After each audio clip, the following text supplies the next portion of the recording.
And I am one of those people, unfortunately, on that boat as well, because unfortunately, there's just a lot of dumb things that have been happening. A lot of people are just saying, oh, yeah, season 8 is the downhill, but I've been watching it for a while, and it's actually been going downhill for actually quite some time. It's been going down since season 9, but I'll explain that later. But I just wanted to give, kind of the good, the bad, the ugly of this whole situation of everything in regards to Game of Thrones currently. Some good news, at least. I'm going to do the good news first, because there hasn't been much good news. I want to talk about some good news at least. Good news is apparently there's they've hinted major Game of Thrones game is coming, and hopefully it's not one of those tall tale games. I know that other people have their own opinions of what they consider a video game, but I just don't really consider those games actual video games, even though they are a little bit interactive. They're very on the rails kind of thing. You don't really have much control of what you can do. It's just that you set this is how it is, and you just go with it. So, hopefully if this is a Game of Thrones video game that's coming out, it's like a really legitimate one by the looks of it. The logos that they're using and the textures they're using just for the logos themselves that they're showing off, it looks like they're using physical based rendering. That's kind of like my thing. I just love physical based rendering. So, if this is the case, they're using physical based rendering, that's really interesting, it gets my hopes up on what they might be, speculating here, what we're going to be getting, which is like a realistic version, not that cartoony stuff, but we're going to get a realistic looking Game of Thrones game. And if it really does turn out to be as cool as that it has a realism to it a little bit, that it's like more lifelike, I'm really hoping that maybe, it'd be really cool if it turns out in the end this is some sort of RPG open world game. Because when I got hooked into the show, probably around like season 4 or season 5, I've started watching it. It's just been really getting there, where it's just been really amazing lore stuff that I just did not know about this whole entire universe that I'm not sure if in sci-fi, I think they call it universe, and like medieval Earth stuff, I think they just call it world or whatnot. But yeah, the stuff that they talk about in this game in this world is quite unique, and actually there's a lot of the stuff that I just find so fascinating that it has a lot of mystery around it and whatnot, that it'd be really cool to actually kind of visit these places.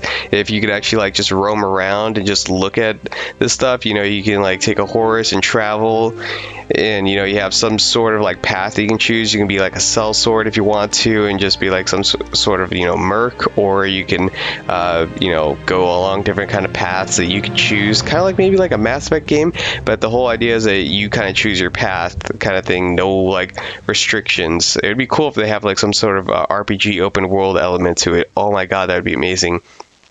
And like you can just travel anywhere you want to on the map. So if you know about a key location that exists in the Game of Thrones world, and you want to go visit that place, like there's a tower that you want to visit, like an ancient tower that is in the story, and you get to go to that point and you walk to it, and then you find that tower and you're like, oh, I want to investigate and look into it. That'd be really cool, because there's a couple things I've heard, like the Island of Man or something like that. I'm not sure if that's the name of it, but there's like a lake with an island in the middle. It's guarded by supposedly some sort of like forest creatures that they say might be like other types of like children of the forest and green men and all this stuff. And so it would just be really cool if that ends up becoming a case of this kind of video game. If that does, I know I'm speculating here entirely. There's almost no information provided about what this is. But if it does turn out to be an RPG open world, that would be amazing. And it would also be cool if, like, on top of that, it has tidbits of, like, MMO elements to it and RPG or RTS elements as well. Because it'd be kind of cool if you kind of have, like, the total war aspect of you can set up the lines of how you want to have your battles go. If you end up, going, like, a leader route and trying to conquer your opponents, while also they try to conquer you and all that fun stuff as well.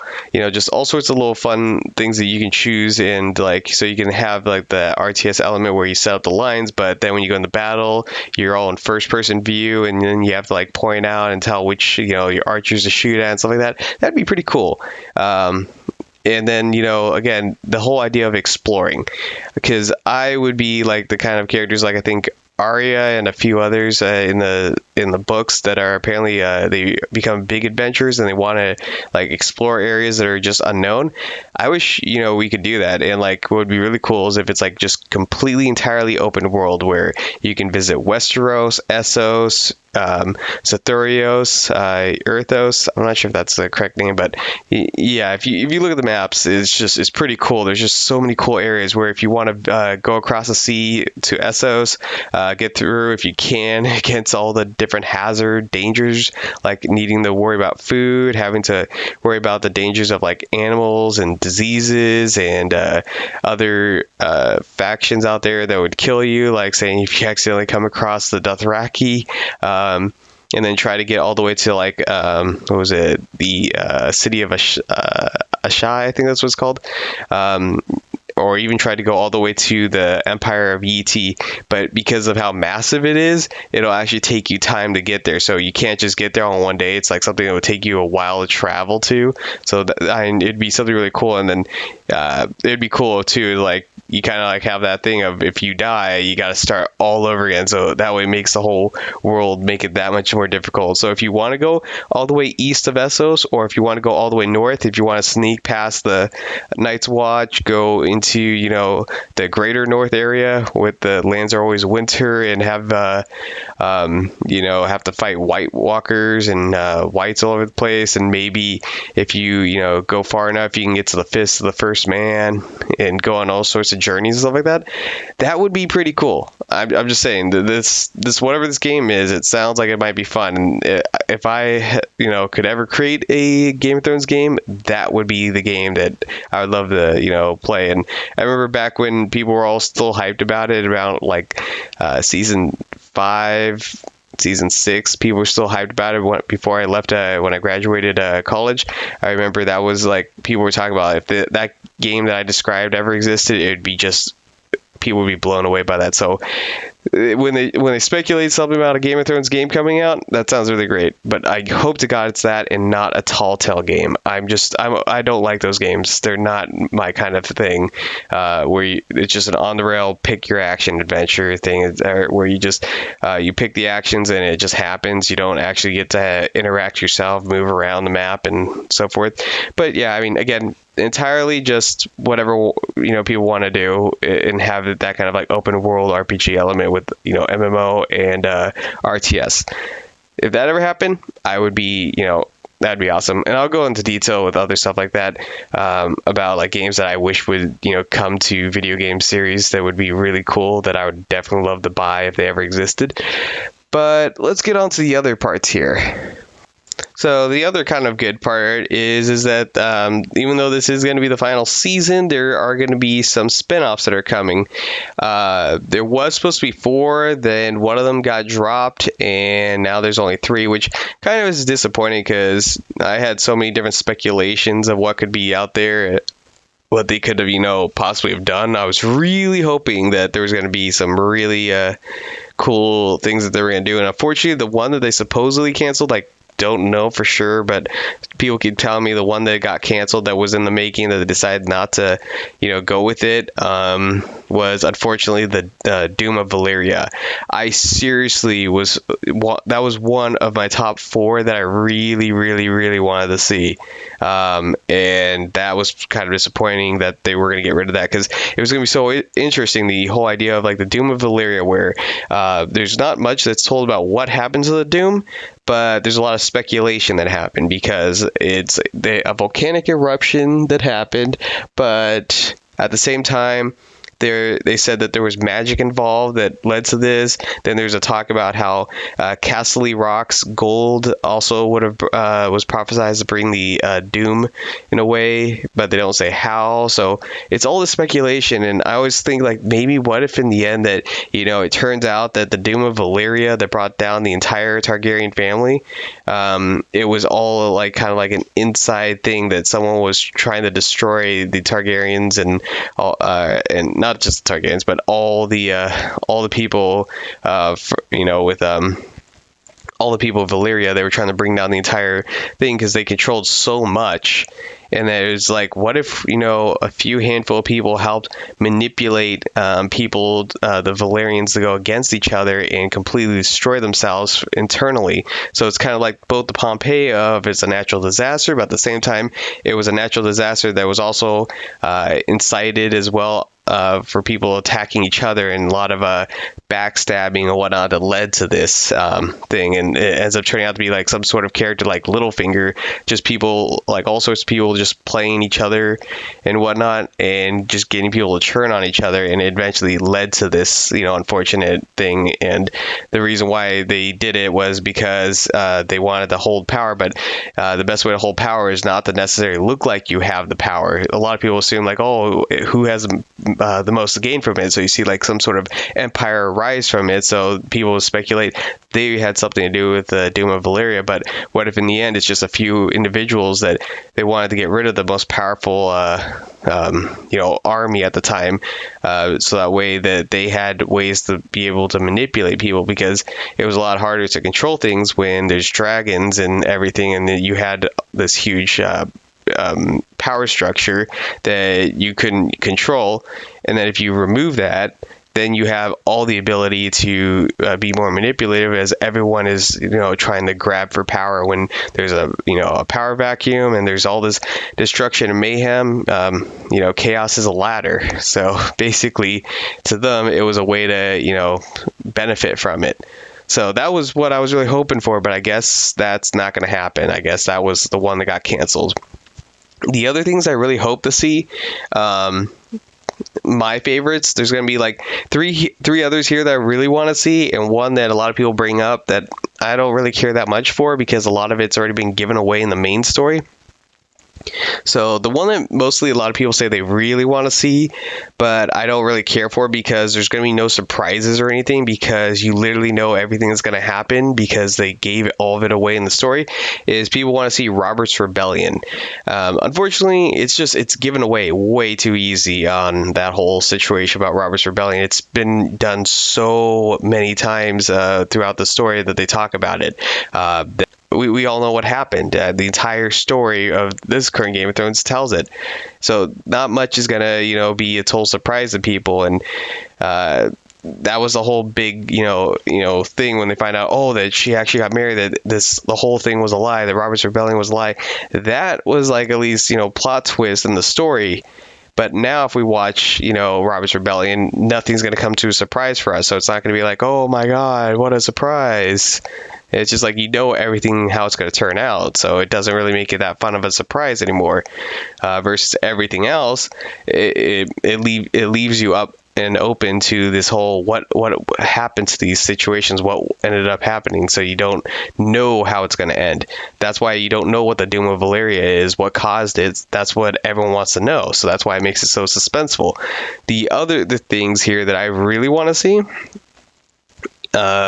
one of them is east of Essos. Not necessarily telling us what journey necessarily would happen. Maybe I forgot the event that occurred near the Five Forts that people say is supposedly like the east of, it's supposed to be Essos's version of the Long Night.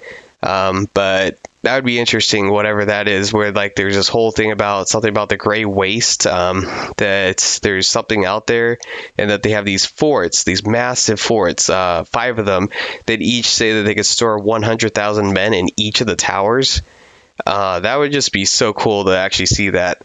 And then there's like, Ashai. I would love to see that city.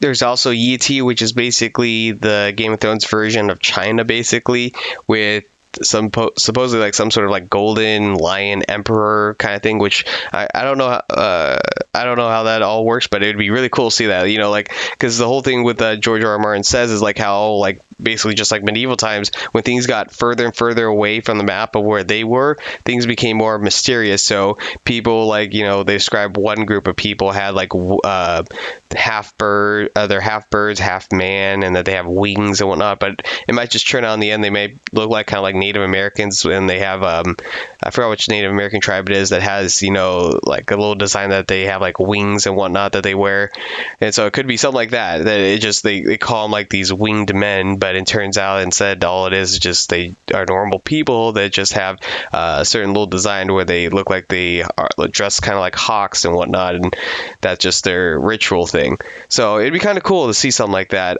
where they kind of expose like what all these people are like. There's a couple other things like Ib, the city of Ib. I would love to see that in the Thousand Islands. So I would love to see all these like very far east of Essos areas.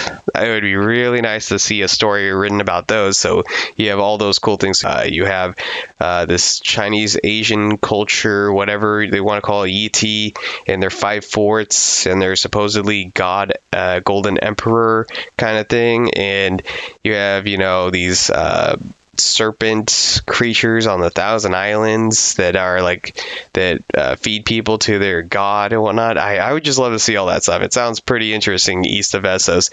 And the same thing for another one I would love to see is south of Sutheros.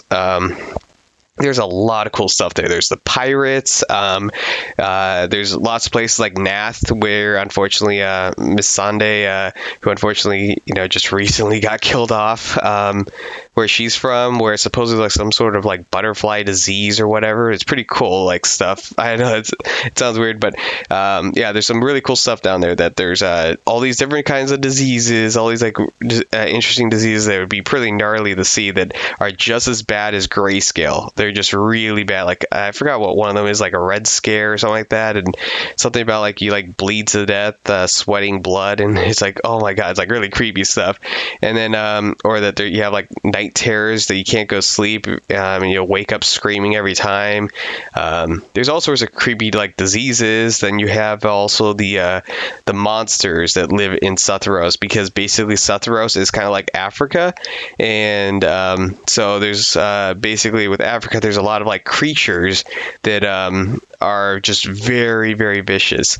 If you guys ever heard of like the one movie, The Ghost and the Darkness, about 2 man-eating lions that killed all these people in the day, or back in the day, and actually even though the movie kind of exaggerates some information, it actually wasn't that far-fetched. There were in fact 2 lions that were hunted down that killed like several dozen people, and they had their own cave that they found like bones in and whatnot.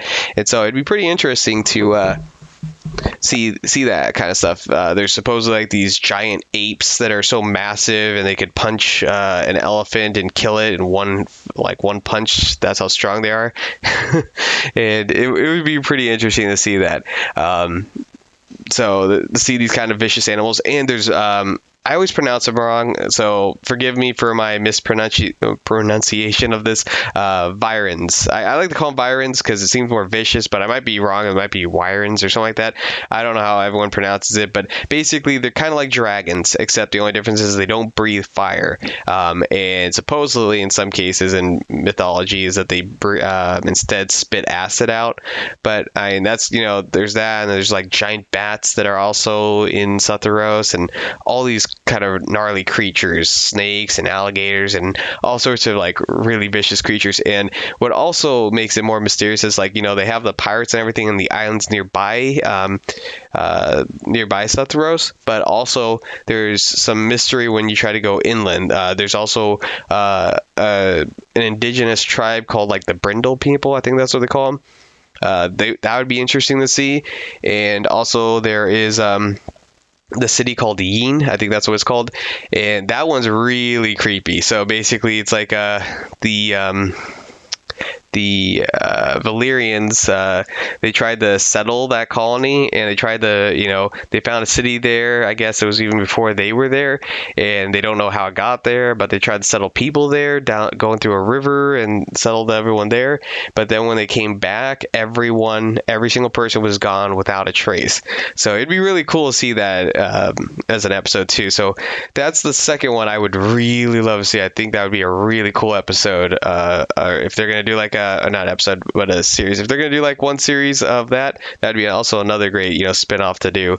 Also, what would be really kind of cool is for my final one. I know it's a little bit also a dead giveaway, but it's not really like a dead giveaway in a way that there's no surprises. It's just, it would be really cool to see all these kind of like, there are some mysteries still revolving around it, and that is the Long Night, the original one.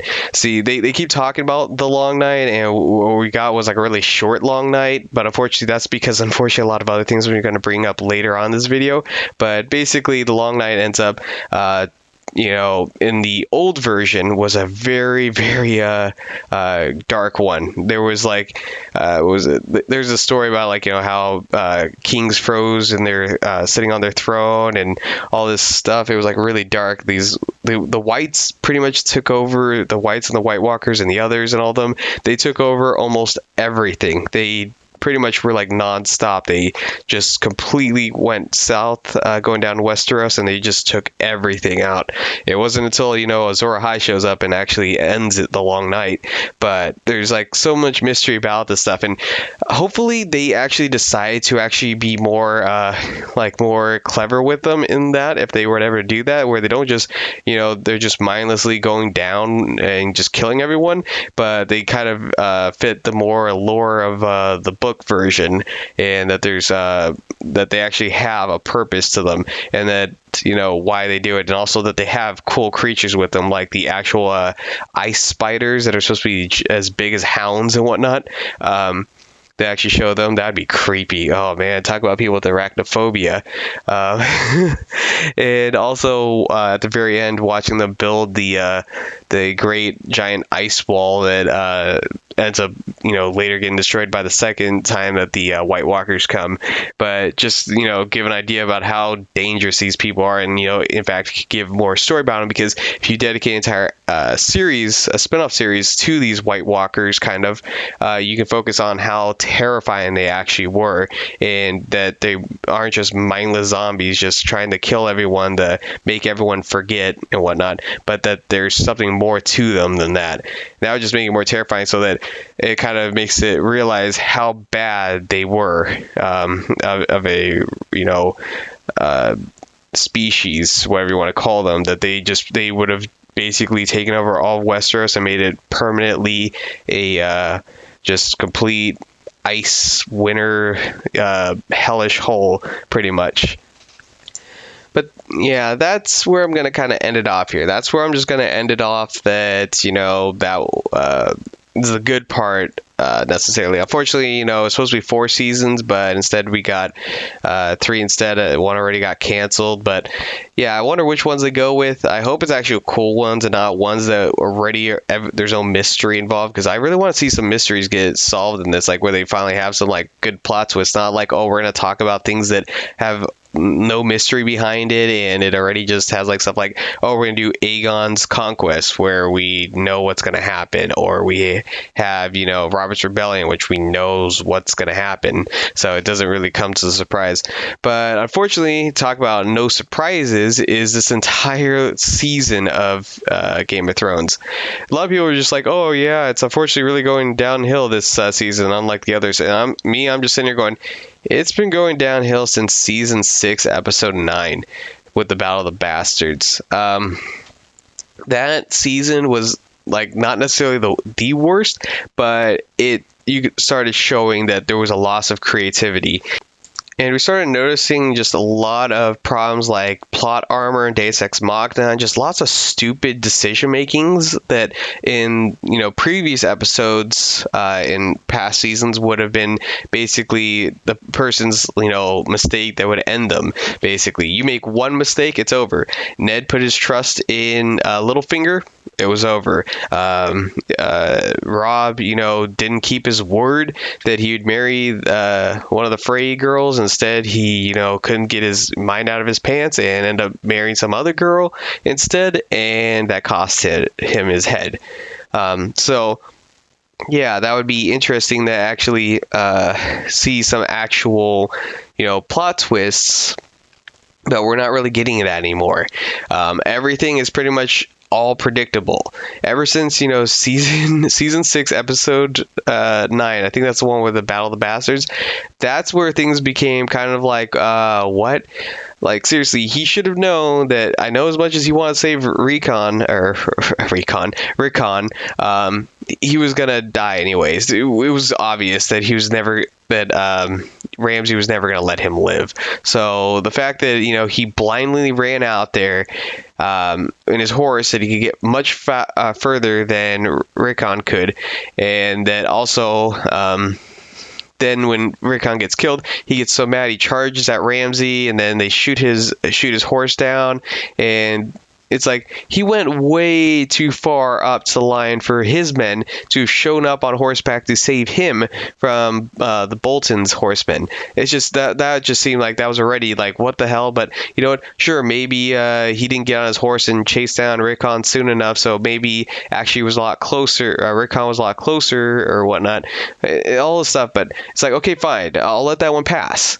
Then all of a sudden, he makes, unfortunately, so many bad decisions that now they're all surrounded, they're about dying, and he's getting choked over pretty much, basically, because all these dead bodies are falling on top of him, and he's suffocating, and he just manages just to get out of there. It's like, okay, he survived again, okay, but how's he gonna make it out of this one? And then Knights of the Vale show up, and at least that one had me completely distracted. I was okay with that Deus Ex Machina kind of thing because it was actually planned. I just never realized it. I was like, oh, I totally forgot about these guys that they were going to be bringing in. They actually showed up and they actually saved the day. I was totally okay up to that. Then season 7 happens, and it's just predictable all the way through. Like, Tyrion is no longer smart. He's no longer intelligent. Everything he does is just like, you're sitting there going, this guy's no longer clever. He used to be the smartest guy in the whole show, and now he's just a complete idiot. And yeah, there's just, both these characters are just terrible at making decisions. Like, why in the world would you try? Dany just wiped out the Lannister army. There is no army left. There is no army left, and yet Dany is trying to go to Cersei with a white to convince them to bring the rest of her army that she has left, which is nothing, to help them fight against the army of the dead. Her army, if she had even done it, would have basically done nothing. There's basically not a zero. So there was nothing in it for her. She was in the losing end either way. And what was going to happen after the war was over? Everyone was going to say, oh, thank you, Lannisters, for helping us. No, they would have probably just turned on them right then and there. So she was thinking smart. I hate Cersei, all the shit she's done. I wanted to root for Jon and Daenerys, but as time's going on, I am just absolutely I am just annoyed at how bad the writing is. And it's so stupid. It's like, these people are really that stupid and incompetent going against Cersei, what she's capable of doing. She just fooled you guys into attacking Castle Rock. The one time Tyrion acts like he's really smart, he tells everyone about the secret passage, and it turns out the sisters are like, I don't really care. And instead they went over and took up Highgarden and got all their gold. Seriously, the only time that they ever won against Dany that just costed them everything was almost impossible to have actually countered. It was BS. I don't know how, but somehow they get all the Dothraki off of, Dragonstone or whatever, ride them all the way down to where they just happen to know where the caravan was going to be and just swarmed them. In the distance they had to travel and everything just was not even plausible from what the others did. The what the Lannister army did, everything they did was practical in what they did. And it was all smart, all intelligent, everything they did was all well thought out, and the only time that Danny got lucky was that one time. They're idiots the entire time. Oh, the Greyjoys. Oh, let's just sit on these boats and relax. No big deal. And then they get surprise attacked. Where are the scouts? Where are you? Like, you put a few ships, or a few horsemen further out, and try to keep an eye out so you don't get flanked. There's none of that in these episodes. Everyone's getting surprise attacked all the time. And it's just like, one time maybe, but 4 or 5 times? Are you completely that incompetent? So they make the dumb decision to go over the wall to get a white. Some people die because of this. And they go over, and what did they accomplish? They got one white, but lost a dragon that they could have not lost by not doing this stupid thing to convince Cersei. Instead, they should have just taken the city, which they're probably going to already do in season 8 in the next episode. They're just going to take it anyways. So it was kind of a waste this whole entire time to bother with dealing with this, going up north and doing all this stuff, when the amount of time wasted, they could have taken King's Landing, dethroned Cersei, and then just gone up north and just handled the situation there. It just was not even a smart idea. They lost the dragon, all to show a white, and who all did they get from it? All they got from it was Jaime. That was it. Jaime's turning point, pretty much. That's about it. Where he finally, try to, make amends with, how all the wrongs he's done. He's finally fighting for something he cares about, because the truth is, he finally shows what he really stands for. And all these people go, wait, but he just, slept with Brienne and then left her. No. Long story short, he just did that just because he didn't want her to go with him, and didn't want to have her say, no, I want you to stay. But we all know what she's going to do. He knows Cersei sent out Bronn to kill him. You think he's going to be all like, oh, hey, sister, hey, how's it going? I know you just, sent a dude to go and kill me, and that you also now banging another dude, but no big deal. How's it going? No, he's going to go kill her. He's going to do it. I know that's what his plan is that he's going to do that. I'm not sure if he's going to succeed in it, but I'm pretty sure that's what he's going to do. And he doesn't want Brienne to, have any strong feelings for him, because he knows he might not come back from this. So, to be honest, I give props to that guy. That's the only good thing that ever came out of that entire scene. Everything else, no one really cared about, other than Tyrion made that smart choice to tell Bronn, hey, if someone tries to hire you to kill me, I'll pay you double. That just saved him. But I mean, he could have said that at the table too when Bronn went to go kill him. He could have said, I'll pay you double whatever Cersei whatnot. So it wasn't really necessary. Most of this was just completely unnecessary. So I just think it's just really, really stupid, all that waste of time and everything. And again, everything just became predictable. I mean, and then there was no romance. It was just they tried to force it, unlike Ygritte and Jon, where it felt naturally flowing with so few seasons left, and they have to make these romances happen. Every single romance in the last season have just felt so forced. At least Arya, it wasn't she did it because she kind of probably still liked Gendry and everything. She just wasn't into that whole marriage thing and everything. She's like, hey, I'm just here for what's in your just for a good night and all. I'm just one of those club girls basically. I'm not really looking here to stay, whatnot. She wanted to just be a one night stand. She didn't want to have that whole responsibility kind of thing. That's not what she's in for. She just wanted to have some fun. And also she was gonna die, so she wanted at least know what it felt like if she was gonna die. So yeah, that's her plan. I mean, she just went with it. Gendry, just getting all of his heart put down real bad. But yeah, I mean, that was at least funny that what happened. But the fact of the matter is that Gendry's like, I love you, and then Arya's just like, message seen at 10:47.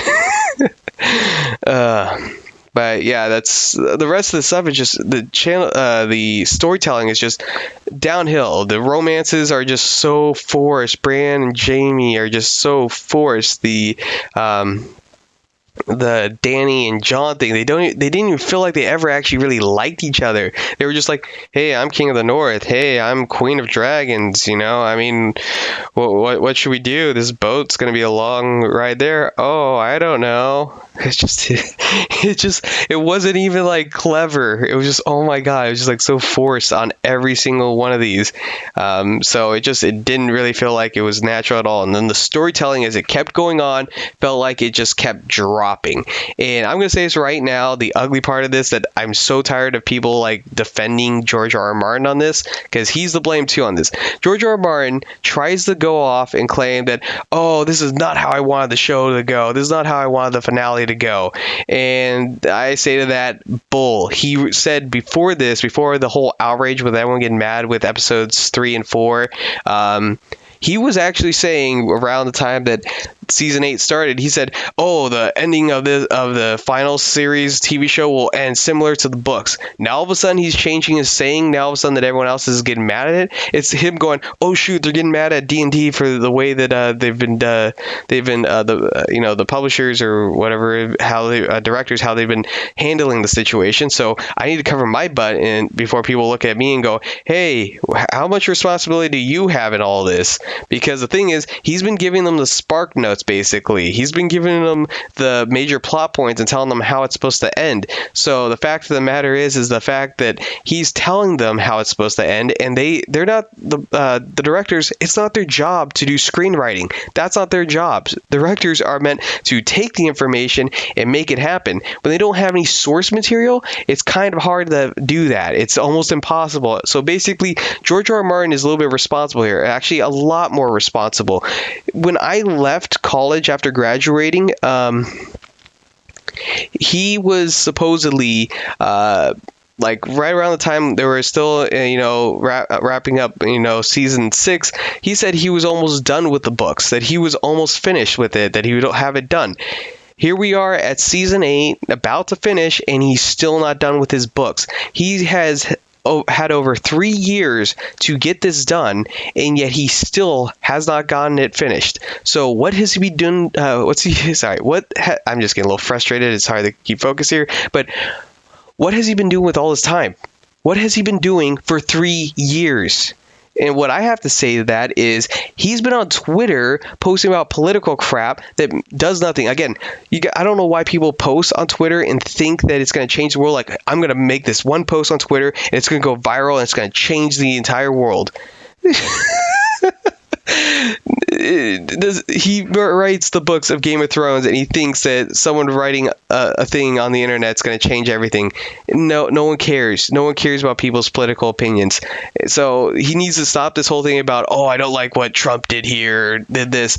It's just a distraction, and he's procrastinating doing his book and getting it done. So he is easily someone we can blame for all this, because even if he says that he doesn't watch the show, he's the one that's been providing them the source material. So the fact that he was supposed to have this done, and it's been 3 years now, and he's still not done, and they're just having to make it as they go along, and whatever material they can give him, they can give him.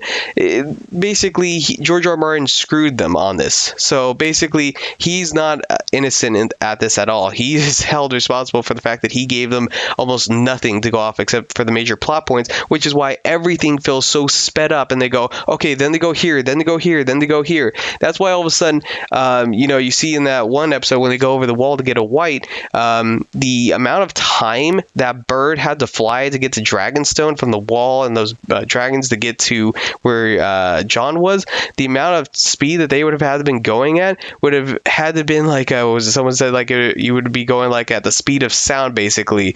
That bird would have been traveling so fast. I think what in reality what was going to happen was a lot of time was going to pass, that they were going to be stuck on there for a while, just surrounded by the dead, and there'd be them talking and whatnot.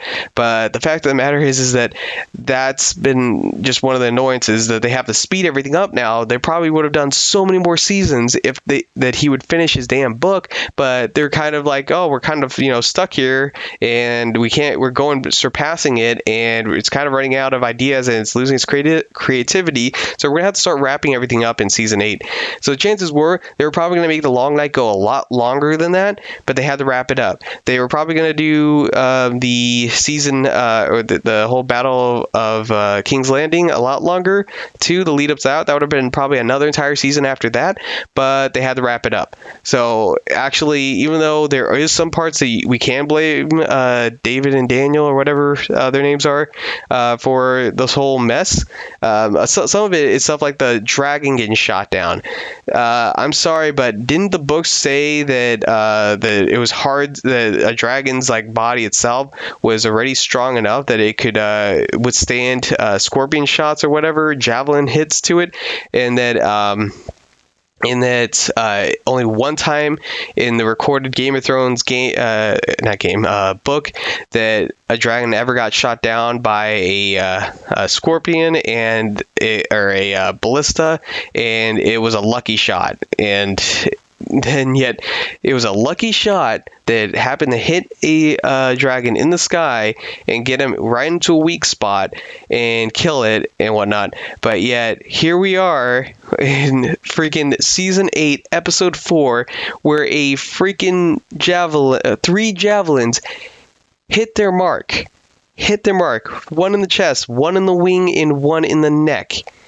Are you kidding me that they were that accurate, that they got not just one time, but 3 times in a row fired and hit perfect precision before finally the 4th shot missed? You got to be kidding me. And there's like so many things that people point out, the flaws. I could go on all day about this. But that was just me. It was just laziness right there. Oh, she couldn't see the ships. You mean the ships that she could see way overhead with the naked eye? You mean those ships? You mean those ships right up there that she could totally see with the naked eye, that she didn't bother to go, I wonder what those ships are. They don't look like mine. I wonder what those black sails with those gold octopus squid things on them with the red U on it. I wonder if that's, Euron's fleet. Oh, no, don't worry about it. It's probably nothing. Like, seriously, the dumbness of that death for that dragon was just stupid beyond belief. And then, like, people point out, like, if she had come up from behind, if she decided to, make a U-turn, go around and sneak up behind them, because the sails would be blocking their shots so they couldn't see. But she didn't even bother to try that, even though they can't see behind themselves, because the scorpions can only fire forward. Even if you rotate it 360 degrees, they're looking at their sails. They can't actually see past that, so they can't shoot back. They'd be shooting into their own sails and just damaging themselves, pretty much, so they wouldn't be able to see it. But yet, instead, no strategy at all, just run away, and then they catch Missandra. Now, her death, I knew was going to happen, so I don't understand at all why in the hell Dany even bothered to show up at the gates when she knew that she was going to be dead. There was going to be no convincing. And again, I am just... Tyrion is such an idiot. Oh, don't do it. If you don't want to do it for yourself, do it for your child. I know you'll do it for your child. Are you kidding me? Do we need to go back to a few seasons? Back to one of the... was it season 1 or season 2? Whatnot, where they attack, Blackwater Bay, where she was willing to die on the throne. She was willing to die on the throne. She was okay with, being killed. She did not care one bit if she died, long as she was sitting on the throne. She wasn't there with Joffrey when they were finally supposed to get through the wall or whatnot, and I think they got through the wall. I don't remember, but finally, Tywin shows up to save the day. But the fact of the matter is that she was willing to poison herself and Tommen or whatever. She was willing to do that to survive. She does not give a crap about her children. When Tommen jumped off the edge and killed himself, she's like, oh, that's a bummer, but I'm queen now. That's all she's ever cared about. So the fact that he's like still sitting here acting like an idiot, trying to save her and whatnot, it's so stupid. Why are they writing him to be this dumb? He's like, oh, you're so clever. You know what? You should help, Dany. And then all of a sudden when he goes to help Dany, he's just not even clever anymore. There's no cleverness to him. The second he became Dany's, hand of the queen, no longer is he this intelligent person. Instead, he's a complete buffoon who doesn't know how to do a damn thing. I mean, he could have been better used telling Danny, oh, hey, when we were attacking Blackwater Bay, or when we were getting attacked by Blackwater Bay, or whatever, that we put wildfire on there. So you should definitely burn the water just in case if there's any fire there, just in case we have any ships that decide to show up. Oh, by the way, there's a secret passage on the side that you can sneak in your soldiers, and we could sneak in there and open the gates like the same thing we did at Castle Rock, and just all our soldiers can get in. No strategy at all. And the fact that she showed up there, standing there with all those Scorpion towers all standing there, and that just annoyed me. Like, I knew Masandra was gonna die, so I didn't really expect anything different. But what the literal fuck are they doing, all just standing there and going, look at that, all those Scorpion towers. There's a Scorpion tower for each individual Unsullied, and also Lord Beerus, Tyrion, Danny, and Grey Worm. Every single one of those characters, plus their last dragon, standing right there in front of the Scorpions. All those Scorpions. That dragon cannot get out of there in time. It has to do a running takeoff every time. So the fact of the matter is that she put it right there. She just got her dragon, her last dragon, shot down from a distance like 20 times that. And yet, oh no, we're going to put the dragon right here in perfectly Aim's reach. Seriously, this is plot armor at its finest. If Cersei really wanted to win right then and there, she could just order everyone to shoot every single one of them and have them all killed. And who's she going to care? She, again, doesn't care about what the people think. So the fact of the matter is she could have just ended it all right there. But of course, the plot is probably in the end that someone has to win. It feels like most likely it's going to be Jon, but then again, I could be wrong because the whole Battle of Winterfell was a complete fucking joke. Oh my god, the Battle of Winterfell. I'm not even going to go through the whole thing because this video is almost going to be an hour long probably, but I'm not even going to go through the Battle of Winterfell because I'll just link you a video about exactly the same strategy I would have done that this guy said he would have done. It's the exact same thing almost. I had some few minor differences, but for the most part, it's the exact same. It's the exact same strategy that I would have done in the same scenario because all they are is a bunch of mindless whites that just rush you. They don't think, they're not intelligent, they just run, stop, run, stop. That's all they do. They don't do any strategies. That's all they do. So there's so many things you could have done to beat such an army. And so I'm just going to link that instead because I'm just not even going to waste my time trying to go through that whole entire explanation of how stupid that entire battle strategy was. Who puts horses at the front? They're like cavalry, not armored horsemen. That would have been the Knights of the Vale, which for some reason are not on horseback but on foot. What the fuck? They were there on horseback at the Battle of the Bastards, but now all of a sudden they're on foot? What the hell's going on here? If you had, given them, dragon tip spears and fully armored, that would have made sense to send them up there and, they could completely wreck it. But of course they're going to say, oh, it was a visual thing. They wanted to show all those lights going out and how spooky it was. You just send all those Dothraki to their death for no reason. 100,000 Dothraki just boop, gone. And then on top of that stupidity of a strategy, you put everyone up front. There's all these gaps in the lines when they rush that they should have actually rushed through the entire line. That didn't make sense how they rushed that. Not to mention those trebuchets and those Onger catapults. They should have been in Winterfell behind the walls with every other soldier also behind the walls. They had gaps on the walls that no one was using, and they didn't even use up all the ammo on the trebuchets. They didn't on the catapults. All those ammo you can see is still sitting right there. They didn't even bother to use it, which was really stupid. They didn't bother to use that at all. They used like one shot, and that was the end of it. Are you kidding me? I would have kept using shot after shot after shot until there was no more shots left. That was a waste of ammo. One-time firing. Oh, whoop-dee. You had all that ammo, didn't even use it. And you had all those gaps on the walls that allowed the whites to get over that could have been filled with men that you instead left out in the open. And then on top of that, oh my god, I'm going to explain some things, but the guy went into better details of things that he would have added to his fortification that would have actually worked. that would have actually worked against a crowd of idiots just rushing the walls, how to actually handle that, including a moat and all this other stuff. If you've seen, Edmure, when they were trying to, use him to get into the castle, they had a perfect moat system and everything that made it so that there was just no way that the whites could have just done that. You have a pool of water. They go, oh yeah, they could freeze and whatnot, but they didn't freeze the water to go around around the wall. So when they first broke into getting into Westeros from the land of always winter, they didn't have that, so they couldn't freeze the water then. So I know they're gonna say, oh, they could freeze the water now. No. Just throw some salts in it. If there's gonna be some support, like there's some supposed science in this, and if that's the case, if there's gonna be some supposed science, like lighting these catapults up with fuel, with stuff that's flammable, then why don't you just pour salt into the freaking moat that you're gonna fill up with water that the whites can't swim in and just fall apart in?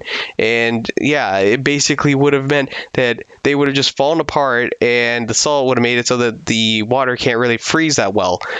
Supposedly, like I remember in one of my science classes, that there's something with salt that if you have that, that's why the water won't freeze well, because it's harder to get it to freeze if there's salt.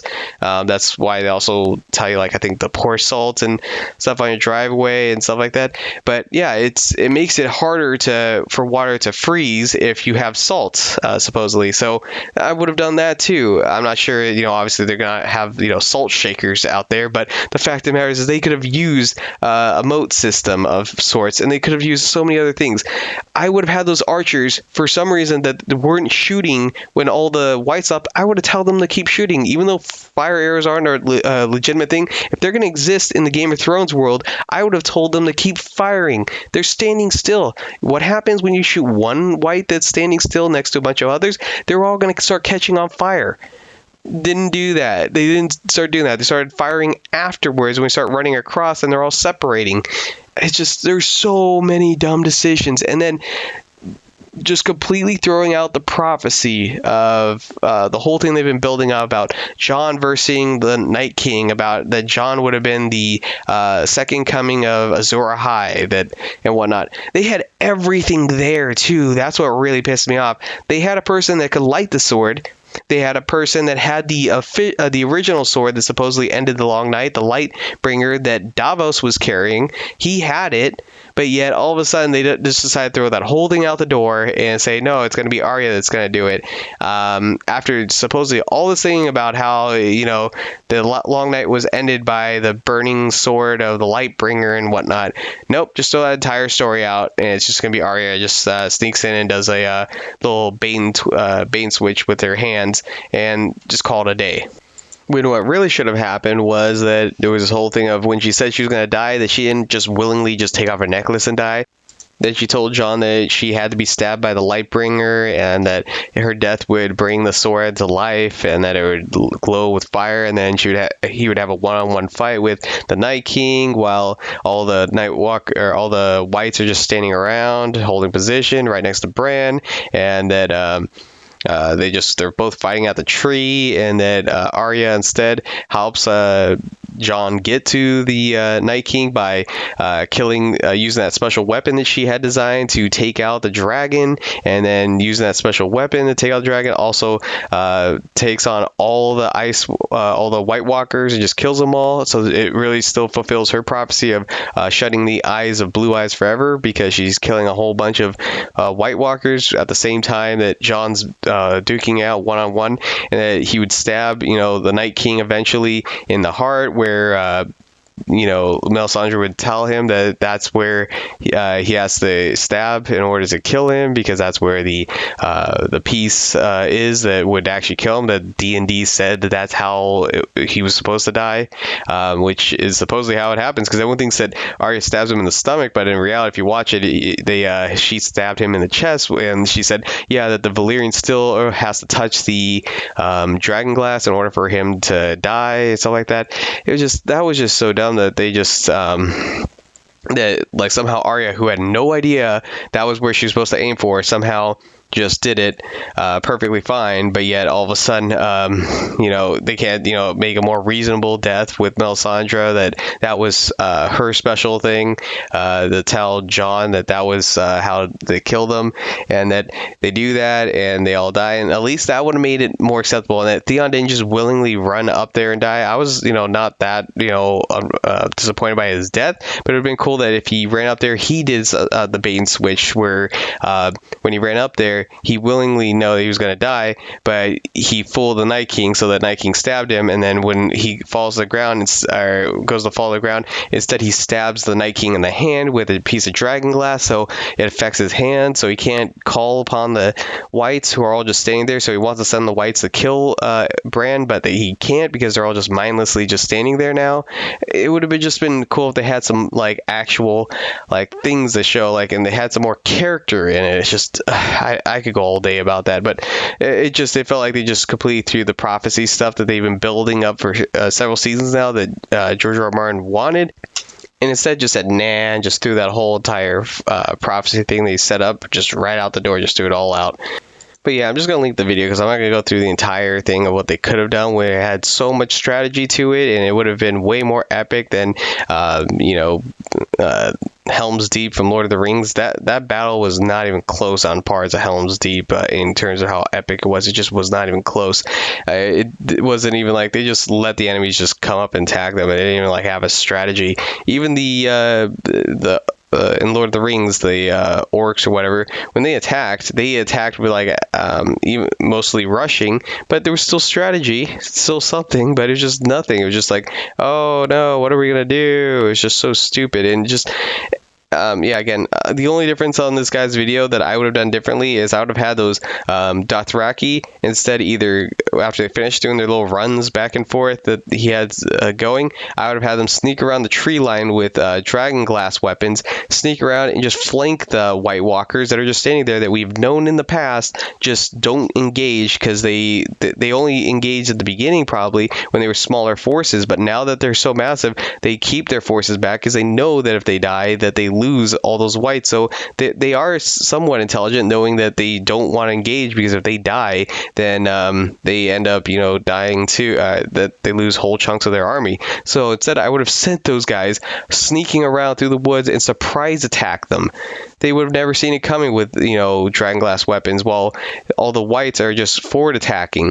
So they would have been completely flanked in a pincer maneuver right on them. But nope, just throw that entire strategy out the door and just not even try. It was stupid strategies that I've never seen anyone ever consider before in a battle. It was just so dumb.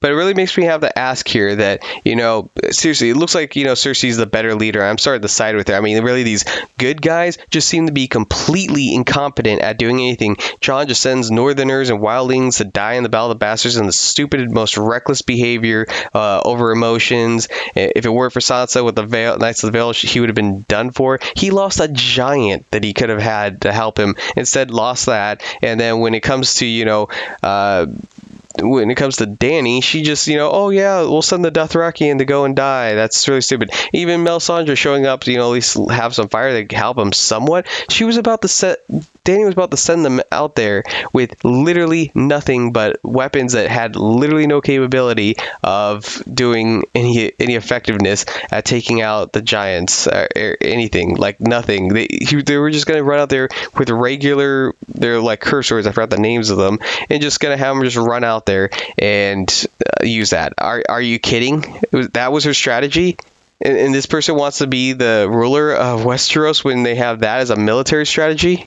Dothraki are not armored knights on horseback. They are skirmishers with light cavalry built for flanking and pincer maneuvers to overwhelm their enemies, not to send them straight forward. It's simple games of Total War. When you play these games, you never send the horse to just freaking die if you really just don't give a shit about them. She acts like, oh yes, I care about my people. If you really cared about them, you wouldn't send them to the front of the line like that. It's stupid what they sent. But I really do believe George R. R. Martin had some part in the storytelling of this and gave them this information, so they're not entirely like it's all their fault. I really do feel like George R. R. Martin is also here to is also have some responsibility for that. But there are some things that D&D are definitely like 100% like what the hell. The fact that whole Starbucks coffee cup thing, that it seems like how lazy they are that are not paying attention to detail. Also the fact of the dragon getting perfectly shot 3 times in a row without missing. I'm sorry, but again, they said that it was hard to shoot down a dragon in the Game of Thrones books. It was one time that they ever got lucky to shoot a dragon down. It was a really 1 in a million shot, and yet all of a sudden 3 shots in a row, perfect, boom. And not to mention that they never referenced, this source. That they didn't reference the source that George R. R. Martin did put in there. That people keep referencing that this was a 1 in a million shot that ever happened in the past, and now all of a sudden it's just 3 hits, perfect. Yeah. But I mean, seriously, is Dany freaking mental? She puts up freaking her 3rd and final dragon in front of Cersei and her ballistas on the towers right there for an easy shot. Like, are you kidding me? That is the stupidest thing I've ever seen. It's just like, who really thought of this? And I swear to God, there's no way George R. R. Martin thought of this part. This is just stupid beyond belief. Oh yeah, we'll have it. It's a cool epic scene. You have the dragon right there with like 50 freaking ballistas ready to shoot the damn thing. Are you kidding me? Like, who would be stupid enough? Like, that's the thing right there that proves that there's plot armor. If Cersei is to lose, it's because of plot armor that it was just designated that she was supposed to lose. She would have, if it was really Cersei that was really thinking about what she was doing, she would have just done it right then and there. It would have been over with. So the fact of the matter is that it's just like not even like thought through intelligence of like this is what would have really happened. Like there's no way she would have shown her face there and all that stuff. I don't even like, at least Missandra, I was okay with her death, but the dragon, it was just stupid. It was just absolutely stupid that they couldn't see, oh, we forgot that we were at war. How do you forget? 10 seconds ago, in that last scene, you were talking about how we're going to win the Great War. It's just, they don't even think about this. They think, oh yeah, Cersei's just going to sit there and wait for us to show up for her. No, she's not. She's never done that. She's always been the one to do the offensive skirmish attacks and all those different strategies when you're not paying attention, when you're just acting relaxed, like, oh, don't worry about it. That's every freaking time they're attacking, and that's why I'm just so sick and tired of like everyone acting like nitwits, complete idiots, not knowing what the hell they're doing. Like, oh yeah, she's totally waiting for us, you guys. Oh, it's so stupid. And now it's a little bit more obvious that one of the two is going to die, Jon or Dany, because now there's only one dragon, and you can't have 2 Targaryens riding one dragon, so someone's going to die. I have a good bet that somehow Jon is going to win this, just because it looks like it's pointing that way, but I could be totally wrong in the end, and might be even Jaime Lannister that ends up winning in the end, that he ends up sitting on the Iron Throne. I don't know.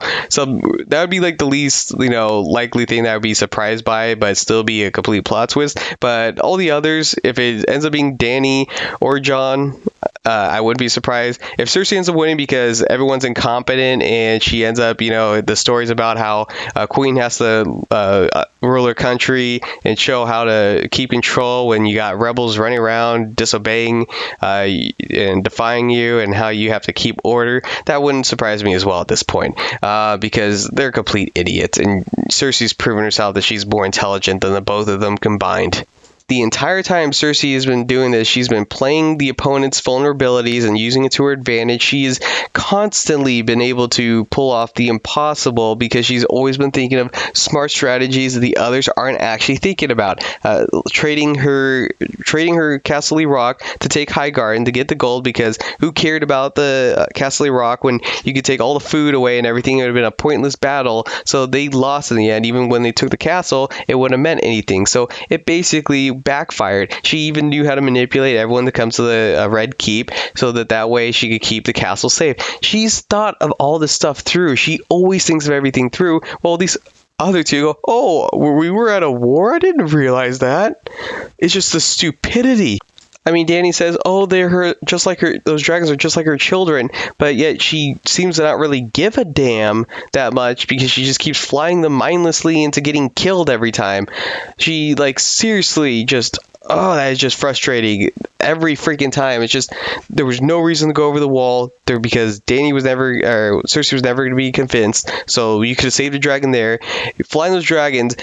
How do you forget? If you're that incompetent, you shouldn't even win the battle if you're not competent to remember, hey, we're at war. There might be Euron's fleet who, just destroyed your entire fleet still out there. Didn't even think of that. Didn't even bother. Didn't even phase her at all. Just no one's gonna attack me at was it Dragonstone, which is only a couple hours away from King's Landing. Literally just not that far away from travel distance. No. We're not gonna worry about that. That literally on a map, they're freaking right next to each other. Oh, no worries that there's going to be an entire naval fleet waiting when you get back there. No worry about that at all. And again, yeah, Melisandre could have had a meaningful death about her, trading her life to light the sword of the Lightbringer that would end the long night. That would have been something meaningful instead of just take off the necklace, oop, I die. And the whole, fact that George R. R. Martin said he was almost finished with his book almost 3 years ago, and he's still not finished because he was wasting time on the internet, on Twitter, talking about politics for the last, basically, 3 years, and basically wasting time and procrastinating. And yet people are still defending him, saying, oh, this isn't his fault. No, there's a large part of this is his fault as well. He's not, so innocent as well in this whole situation. One second he tells us, oh, the show's going to end exactly similar to how my book's going to end. The next second, oh, that's not exactly how it was going to happen. Oh, they messed it all up. No, you saw it ahead of time, George R. R. Martin. You gave him the information. You knew about all the stuff. So the fact that you're now all of a sudden saying, oh, now it's not, total BS. But yeah, again, more than likely he's going to go back and rewrite everything because he doesn't want to get held responsible. And people go, oh, D&D were just following what he told him. So more than likely he's just going back and rewriting everything. It's going to take him another year or two now to get that book out at the rate he's going at. Again, this is why Cersei looks like she's just more intelligent and more fit for the role of ruling over Westeros now at this point than Dany or Jon, because they seem to be just completely incompetent. They throw their soldiers in mindlessly dying for stupid things, and it's so stupid. And why is Dany oh my god, you can't rule? I wanted to rule. I thought all that you cared about was just ending the slavery and all the injustice. I thought it didn't matter who was on the throne, long as they got on the throne. Nope, I want the throne all to myself. I don't want to get married. I just want, John Boy here to, just keep me pleasured in bed. I don't really want to actually have him married to him, blah, blah, blah. It's are you kidding me? This is so stupid. And then on top of that, it's all that stuff is And the last part of it, the whole thing that really infuriated me and the stupid excuse of it, for the love of fuck, John, hug your damn direwolf. What the fuck, dude? That is just stupid. The CGI, oh, we can't do it because of CGI. The wolf CGI, we can't have him hug it. He's been writing dragons. They don't fucking exist, and yet you've made that CGI work. You can't show him go up and, hug the direwolf and pet his head and rub his belly and tell him he's a good boy. You couldn't do that? You couldn't do that and show some emotion there? It was just, oh my god, it felt so infuriating to see that. It was so ridiculous. And I know I've gotten way into this. I've gotten now over an hour, so this is going to be an official hour-long video. But that's it there. The good of they're going to come out with more spin-off shows. Hopefully have some interesting shows on there. Otherwise, they're probably not worth watching. And also the fact there might be a Game of Thrones games. If it's an RPG open world with some MMO and RTS elements, like the game that I've been thinking about that I hope that they end up making, I'll probably get it because it sounds pretty good. That's the good news. Bad news is this shows its screenwriting and its stupidity of its characters that are just complete buffoons, sending their armies to just die mindlessly with no strategy, all these stupid things happening, and it seems like they're completely incompetent, and it's just they're just being saved by plot armor and Deus Ex Machina situations, and just throwing out the whole situation of you could die by anything to all of a sudden, oh no, they can't die yet, they have a set path for them. They just can't make it believable believable, these characters surviving with actual reasonable things. It's instead these ex machina situations that are happening way too many times to the point where it's just irritating. It's stupid, and it's just the story writing just gone downhill. Everything's predictable what's going to happen. Everything is just all rushed. It's like, okay, 1 second here, 1 second here. It's not like real dialogue anymore. Everything feels forced. The relationships are just forced. It's just none of it seems interesting at all, and it just feels really dumb. And you think that with all this extra time that they're going to make each of these episodes, oh, they're going to cover more stuff? No, instead it's like, if maybe a regular episode had like 5 minutes of them in a tavern, they just stretch it out to 10 minutes now, or 20 minutes. That's all they did with it. They just made it longer. They didn't really like add in extra additional scenes and everything, say, oh no, it's going to be the same exact thing as the previous scenes, it's just going to be fewer episodes, but it's going to be just longer versions. Nope, not that anymore. It's just cool. Like, seriously, I feel like there's more content in an episode in season 1 than there is in any of these episodes. It just feels like there's not much that's happening, and yet they just don't keep you suspenseful at all in most of these. And the only time they keep you a shock value is the dumbest deaths possible in the show. The ones that should have died keep getting, surviving the most impossible, and the ones that do die, even if they are surprising, are from the stupidest reasons possible. So it's just really dumb, and it's also giving away who might die in the end. It's really stupid. I just think the entire thing has just absolutely gone downhill with the storytelling, and then the whole pitch black lighting for episode 3 that they go, oh, it's sort of imagery. That's not how imagery really works. I mean, the part where they were firing those fire shots over, and you could see like when they land, like you see moving in the darkness, that was good use of darkness. But making the entire show dark, there were so many different elements that someone did like a Photoshop of lighting things up, and showing that by lighting everything up, there was so much detail that was being missed that would have actually been interesting to see, that people couldn't see because of the fact that it was just so bloody dark. So yeah, that's the bad part of it. And the ugly part of it is the reason why this show is just completely going downhill is because George R. R. Martin is just avoiding, he just likes telling us one thing about, oh, it's going to end exactly like the books. When the book's finished, it's going to end exactly like the show.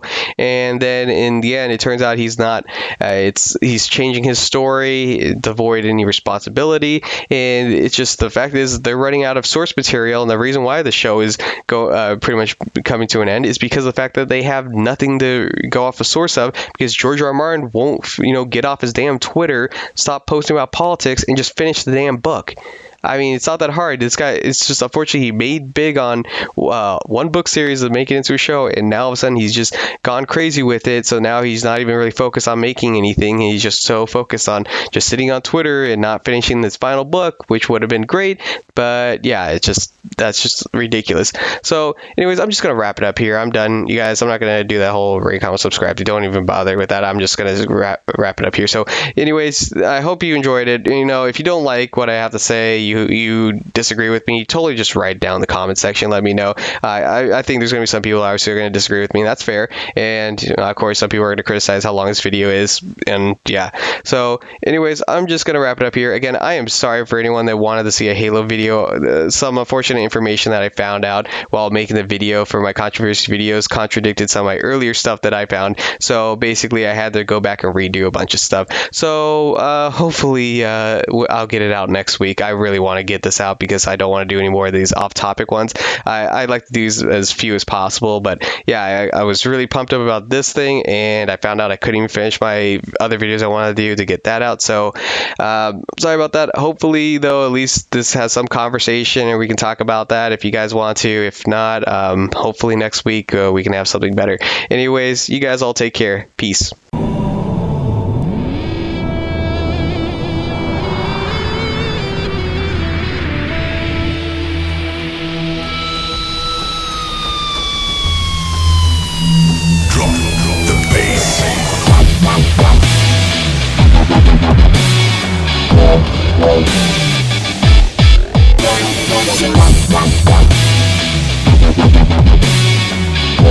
Yeah.